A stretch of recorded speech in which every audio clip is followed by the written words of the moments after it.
When I lived in Vegas, I did a little bit of drinking. The only reason that I stopped drinking was people stopped paying for drinks.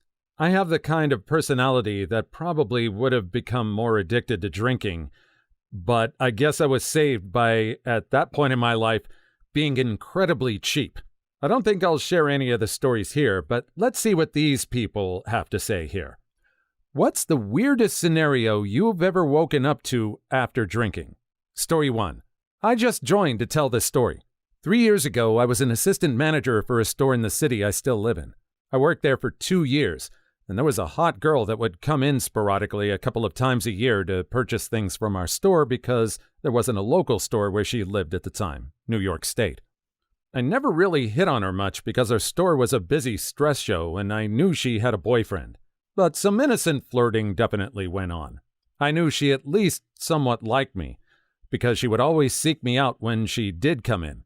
All in all, I'd say I probably only helped her 4 to 6 times over the course of those 2 years I worked there. My last month working that job, I went out one night for a friend of a friend's birthday party. We proceeded to just get blitzed out of our minds. At around 11:30 p.m., my friends are dancing near one of those ridiculous roped-off VIP areas in the bar when they stumble backwards and bump into a small cocktail table and knock the Grey Goose bottle onto the floor, shattering it.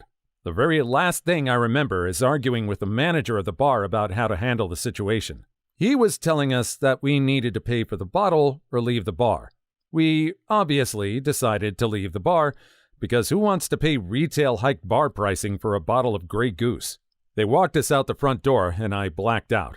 I blacked back in, and the hot girl from New York is in my bed sucking my peen. I was so confused I actually ripped my peen out of her mouth, with my mouth open, stuttering, How? How? I was still so drunk, my first thought was, please tell me I didn't fly to New York, find this girl, and fly her back here for one night. I think she realized how confused I was, told me to shush, and kept blowing me. I smashed her for the rest of the night. We wake up, I realize my apartment is a total and utter disaster. I hadn't cleaned that entire week. Dishes are in my sink, just a mess. I tell her I was embarrassed and that I didn't remember a dang thing until I woke up all terrified like. To this day, I don't think she liked that. I offer to drive her home without cooking breakfast for her because I was dangerously close to running late for work and I didn't want to close out my last month like a lazy slob. She tells me she'll come in and visit that day, which she does. I didn't tell a soul at work what I'd done. After all, discretion is the better part of valor. After she left that day, I never talked to her again. A few weeks later, we went back downtown to some of the same bars. Literally all night, I had random bartenders and barbacks coming up to me, high-fiving me and warning me not to get too crazy like the other night with the hot brunette. You can't be making out with girls on the bar like that anymore. Well, at least he was able to be awake for part of it. I'm sure there are some guys who would probably make the kind of remark of, oh, he sort of blacked out during the boring stuff of trying to get the girl and he woke up during the good part. I don't know about that, but at least it ended up with the activity continuing. It would have been a shame if he had his reaction when he blacked in and the girl ended up stopping because she was freaked out. And now he has a reputation. Story 2. Woke up to a boom, boom, boom slamming on the door, laying in bed naked with my girlfriend at the time. Kinda had to think about what was going on and did a shout into the apartment to see if someone was going to answer the door. One of the other 3 roommates answered the door. It was the cops. Naturally. They come in, and the 4 of us guys meander out into the living room to see what the commotion is. One of the 2 cops tells us that someone called the cops on us. It's about 7 in the morning, and we're all asleep, so we're slightly confused, to say the least. As the cops poke around our apartment to see what's going on, they don't seem to find any source of the noise. There's one other guy passed out on our sofa, but he's hugging a trash can so tight he could not have called the cops. One of the officers radios back to their dispatch to see if they can call the phone number back. About a minute later, we hear a buzzing and ringing from inside our apartment. This seems highly coincidental, so we track down the phone and sure enough, it's the emergency/dispatch number that had been called initially. We were as confused as the cops, and there wasn't much they could do. They went on their way, and we were left to figure out who called the cops. This is where things get interesting for us. The phone belonged to a friend of ours that was in town for the weekend. However, that friend was nowhere to be found.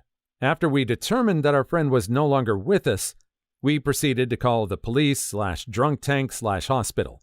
Nobody had our little buddy in their possession. His wallet was at the apartment also, which led us to believe that he was in the drunk tank. Most of the day went by and we just played video games, waiting for our friend to surface.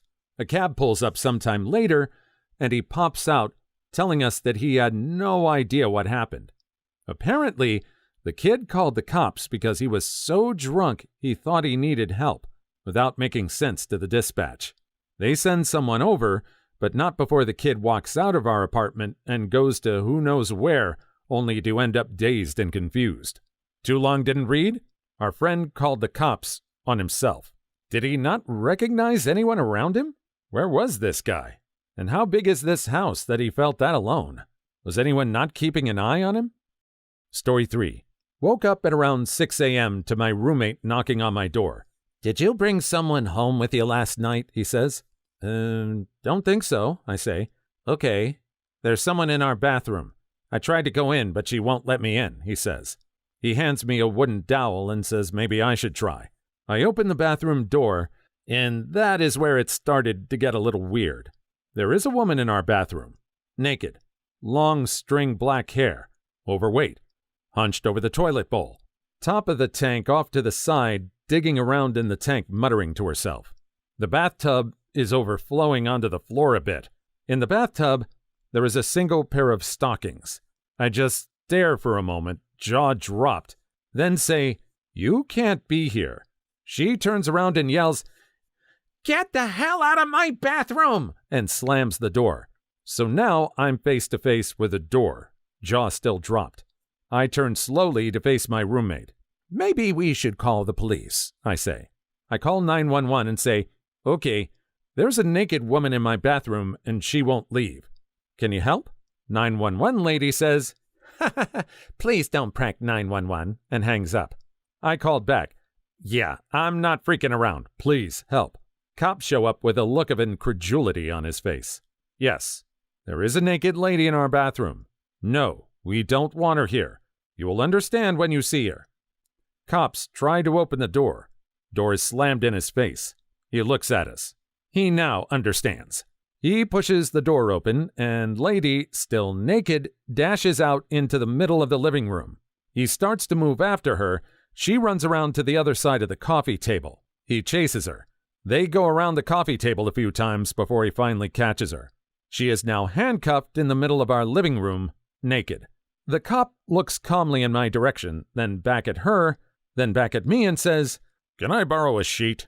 He covers her up and takes her away. It's now around 6:45 a.m. I go back to bed, but I don't sleep. I just lay there with a what-the-hell cloud drizzling on me for the rest of the day. Nowhere in that story does it mention that he or his friend was drinking. It doesn't sound like either of them drank so much that they couldn't remember what was going on. I wonder if they ever cleared things up and figured out who this girl was. Did the girl offer any information?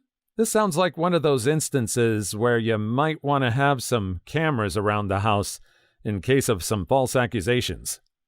Story 4. I had just woken up in my apartment after a night of drinking. I wasn't feeling too well, so I ended up throwing up.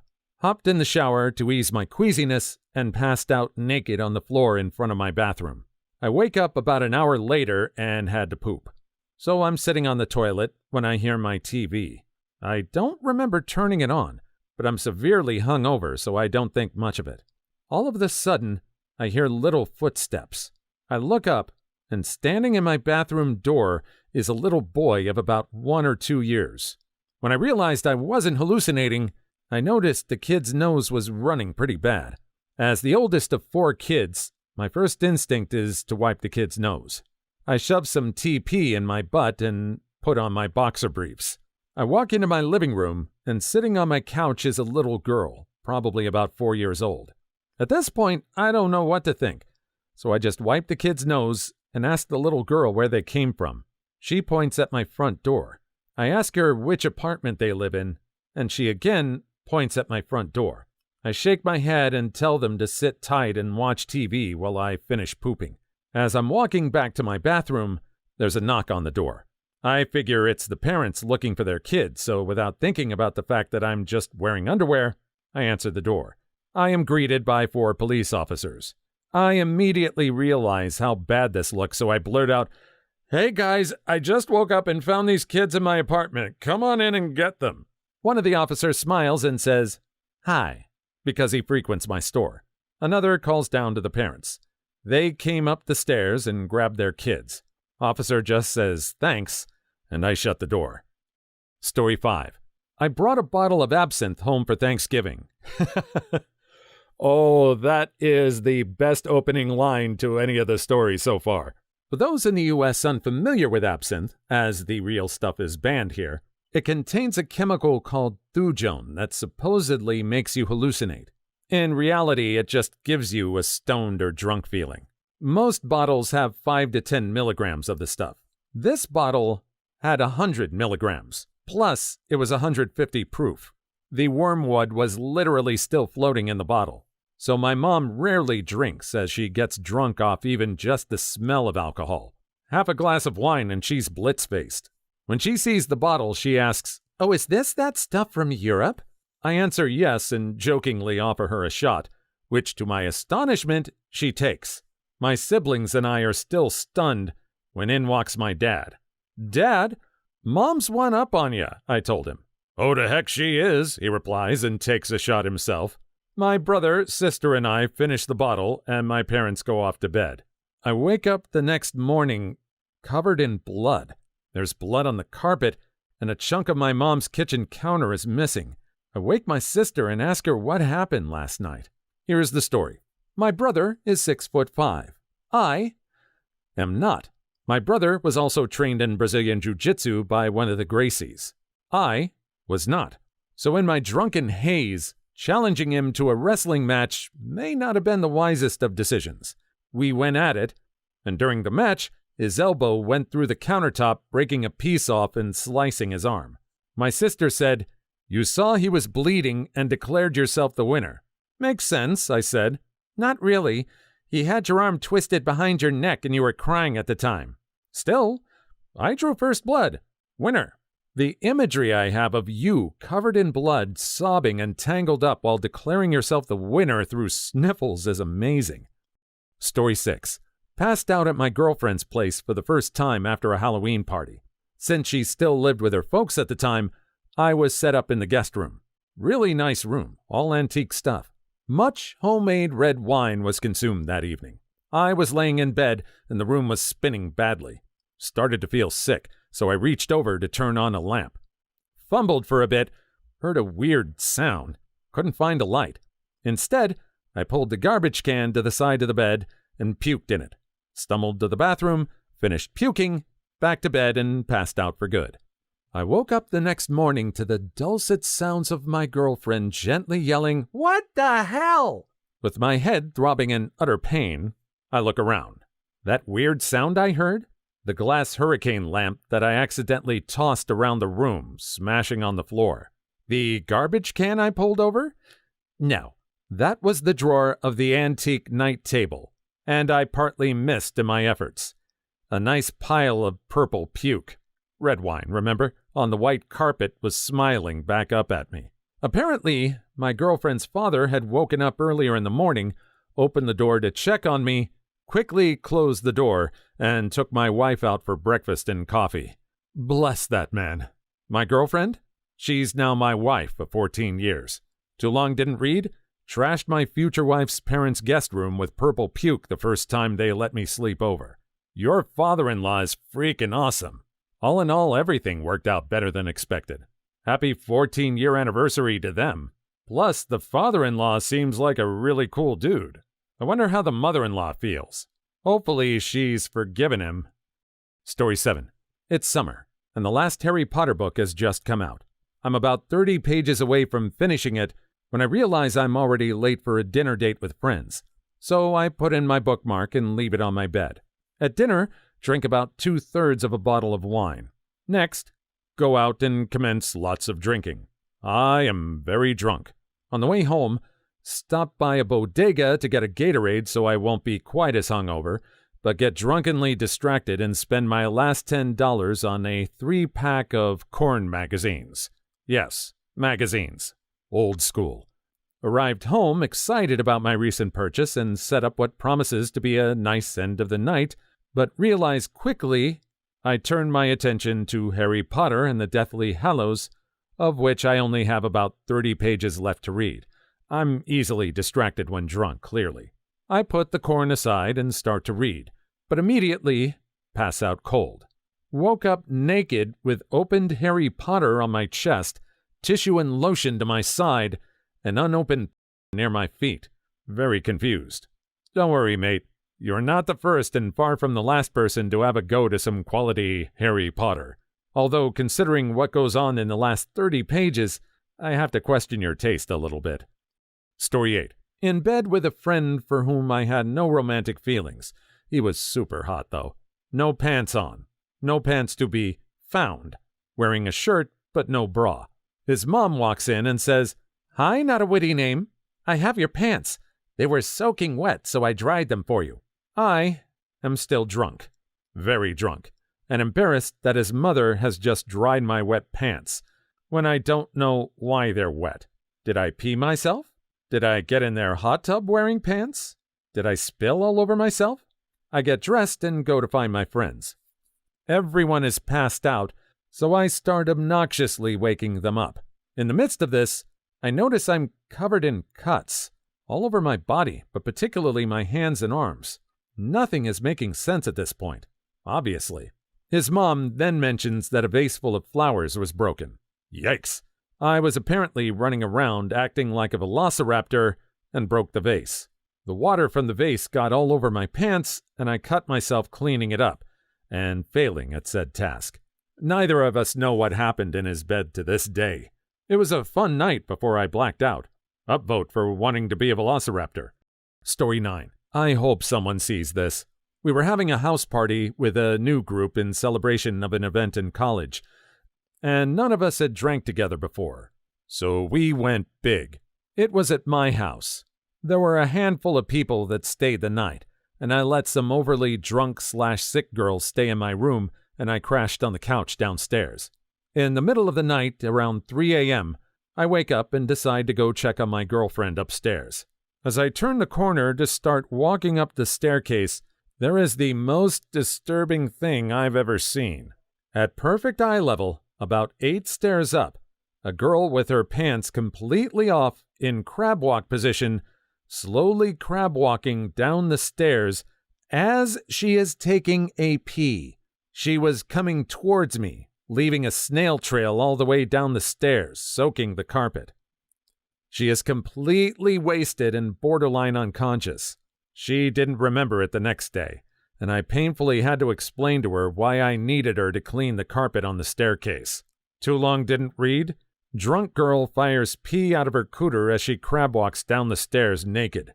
The Exorcist erotic fanfic right here. I was actually thinking more along the lines of Zoidberg in Futurama. Did he get the carpet cleaned in the end? It sounds like she had a little trouble believing him. I don't think she thought herself capable of doing anything like that. Too bad there were no witnesses. Or maybe there was, and they just chose not to see the disturbing. Story 10. My time to, shine. 1. Once woke up naked, in a garage, covered in kerosene. 2. Once woke up to my father telling me that I had to get off the bathroom floor and put some dang clothes on. 3. Once woke up to a very large, confused, somewhat angry black guy in my apartment who wandered up there looking for someone. 4. I hadn't been drinking, but my roommate at the time had been. I woke up to blood trails and a bathroom just covered in blood. I mean blood everywhere. 5. Once woke up to a loud pounding noise. Walked downstairs to see a guy smashing veggie and soup cans into the wall in different shapes. I think those are the weirdest. Oh, and bonus. I once woke up to my parents leading a coworker into my room, after he had tried to climb into bed with them, and my dad saying, "No, buddy, you can't sleep in our bed," and him saying, "But I was told it was okay." Yeah, I think we're going to need you to expand on points 3 through 5. Story 11. It was January of my freshman year at college in Tampa. I woke up on a park bench next to a homeless man. He said to me when he saw me waking up, "You looked cold, so I covered you up." I was covered in a rather dirty blanket.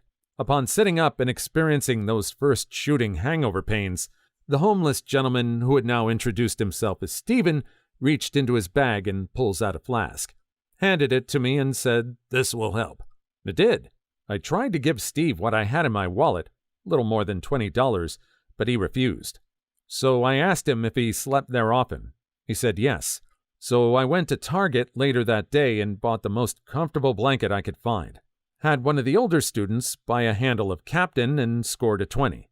I went back to that same bench and sat there for a while until Steve arrived. Gave him what I had bought and told him that he was the nicest person I'd ever met. Story 12. Once in college, after a late-night bender, we, 6-person dorm, were awakened by yelling in the living room. One guy was missing a tooth. Another guy had a broken collarbone. Broken tooth guy pushed collarbone guy into a wall because he thought his tooth was at fault. This re-broke the collarbone, and we ended up calling EMS with a "he fell down the stairs" story. We also found the tooth in a glass of milk in the fridge. Crazy day. Another time, much earlier in life, I woke up in the bushes outside a house with one shoe on, late for an interview and covered in mud. Friends picked me up and we went straight to the interview. I could barely talk, had to buy a pair of sandals there, and smelled awful. I got the job. Hollister really doesn't give a care.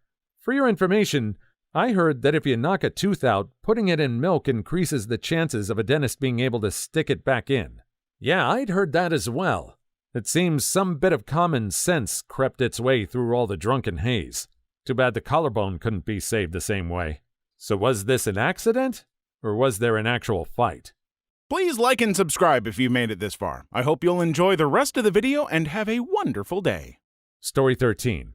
About 20 years ago, I woke up one morning in the basement of the old Communist Party headquarters in Prague, Czech Republic. This was 1993. My face was in a large pool of warm yellow liquid, and I was not sure how I had gotten there. Soviet flags and insignias on the walls.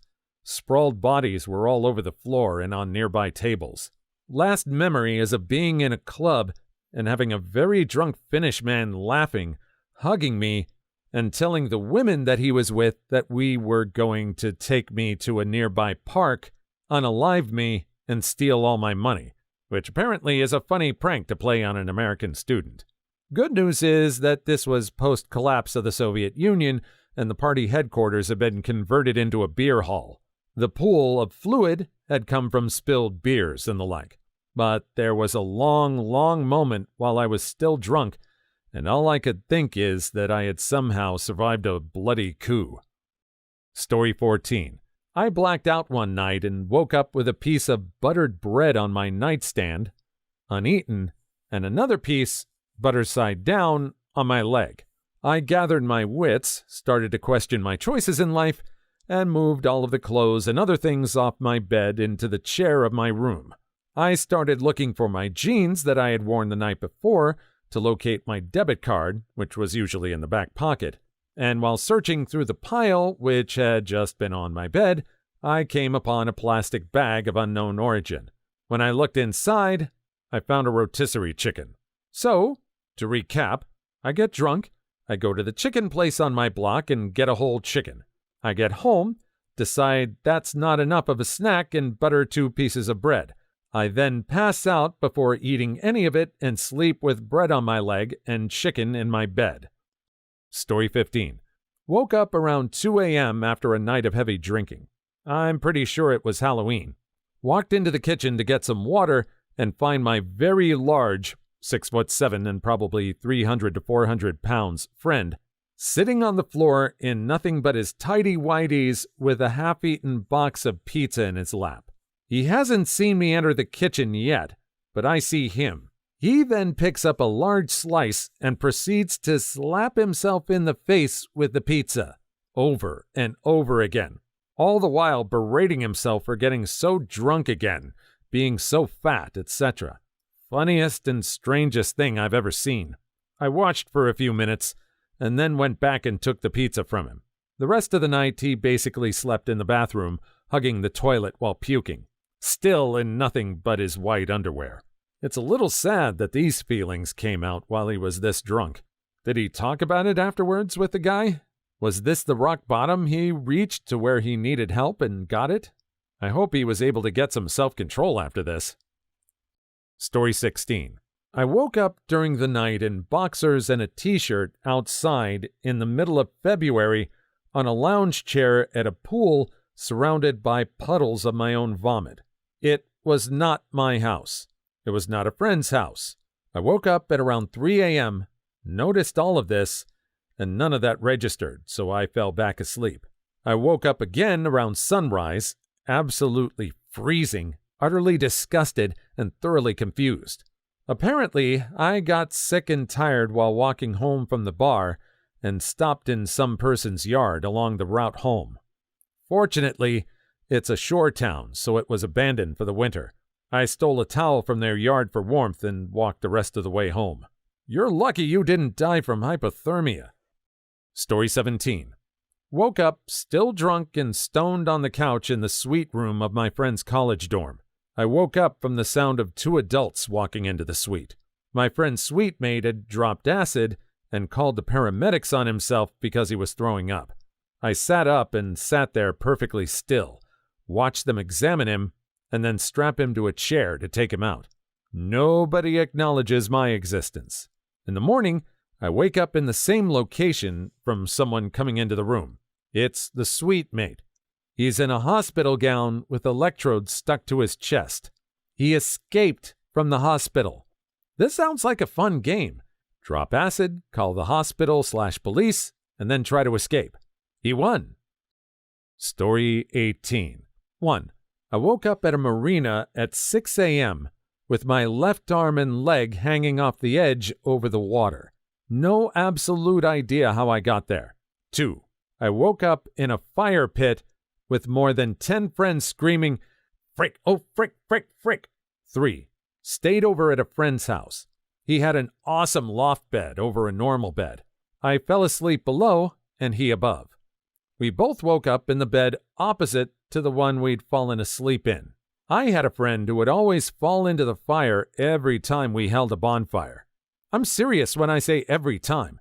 We ended up having to assign a fire protection person after a while, and eventually he learned his lesson. Did this guy get any burns? It doesn't mention. I hope he didn't have any serious injuries. Nothing disfiguring. I kind of think if that had happened, he would have mentioned it. Story 19. Went home with a girl on a one-night stand to an apartment that she lived in by herself.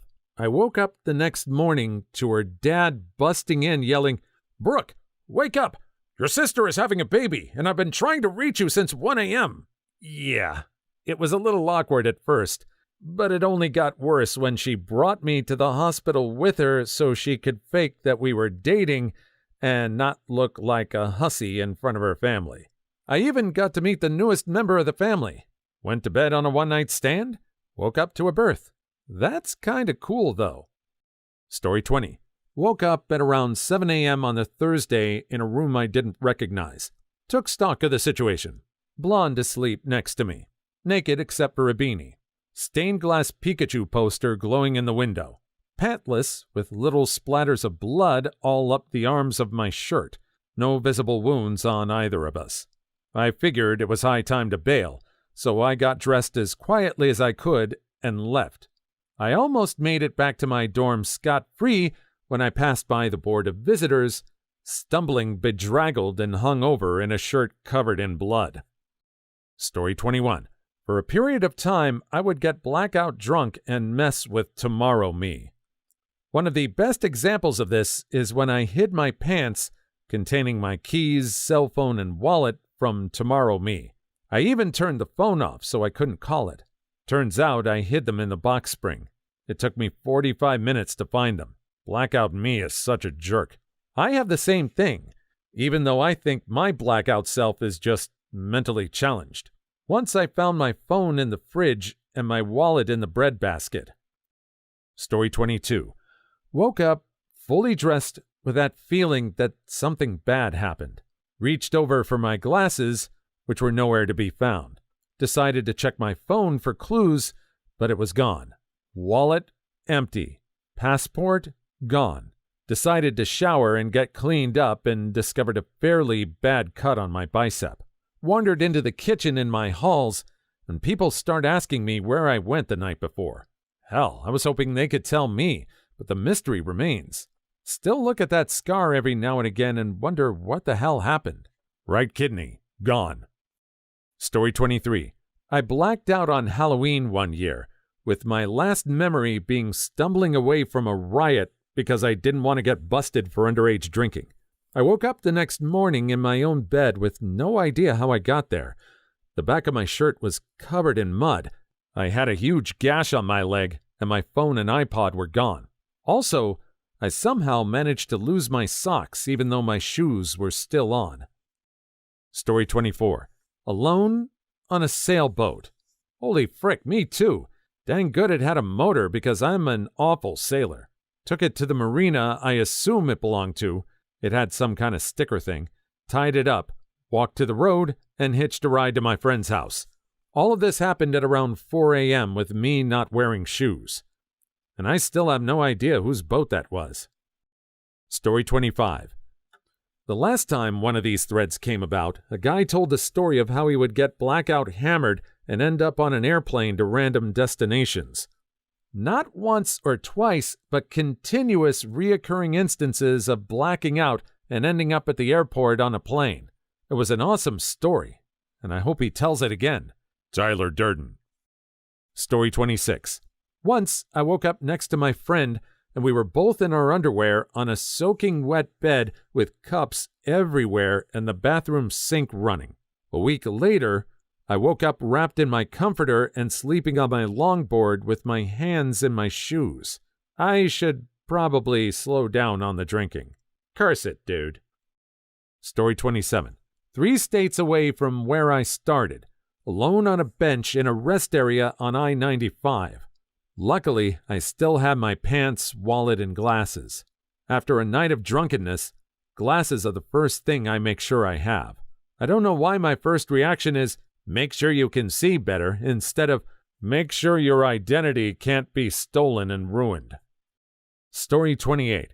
I once woke up with a girl I didn't know, and 2 of my fingers were broken.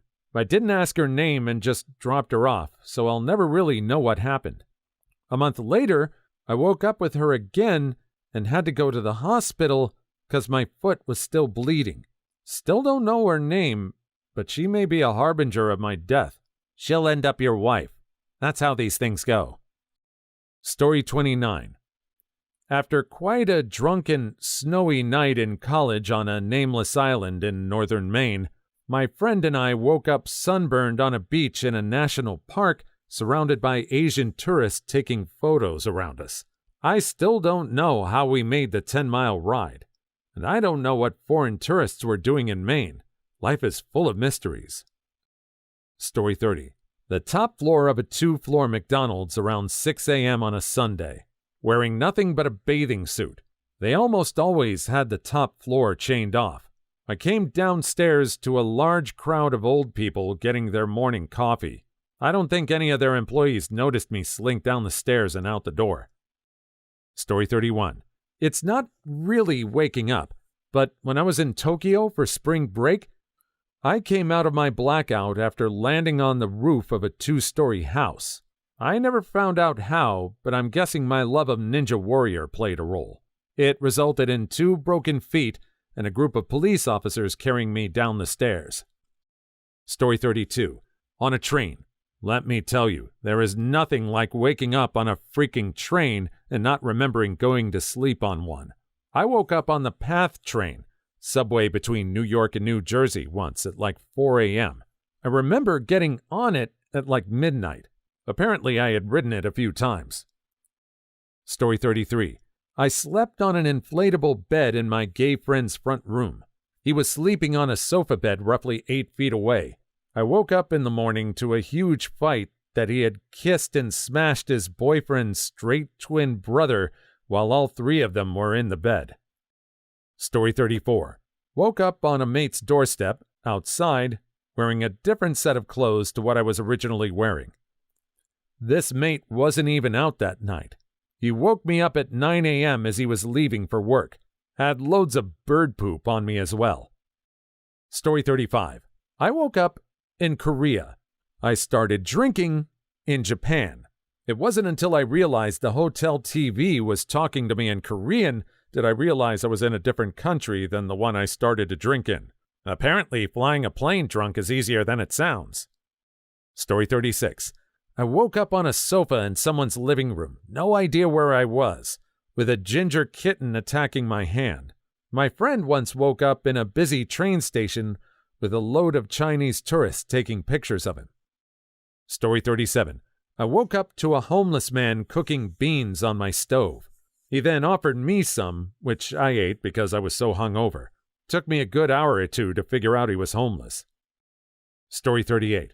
Apparently, I attempted to ride my bike home from my neighbor's campsite, approximately 15 yards away. Woke up next to a dumpster, bent front wheel, beer cans all around. Still not sure. Story 39. A cat had peed on me. I had passed out in a friend's bathroom while puking and managed to obstruct the litter box. I would say that I smelt like poop, but it was way worse than that. Story 40. I once woke up in the back of someone's car completely naked, except for the used condom I was still wearing. At least you know you were the smasher and not the smashee. Story 41. In a park approximately 103 miles away from my house, with nothing in my pockets and also missing a shoe. 103 miles is oddly specific. Story 42. I woke up curled up in bed with my best friend's parents. Worst wake up ever. Ha ha! Story now. Story 43. Woke up alone in the bathtub, naked except for a pair of socks, clutching a piece of burnt toast. No butter. Story 44. One time I woke up in the middle of a cornfield and it took me 35 minutes to find the road. Story 45. Woke up missing the better part of my big toe. Story 46. Woke up in a race car bed on a roof. Please leave your story in the comments. I would love to make a video on them in the future. Also, don't forget to like and subscribe.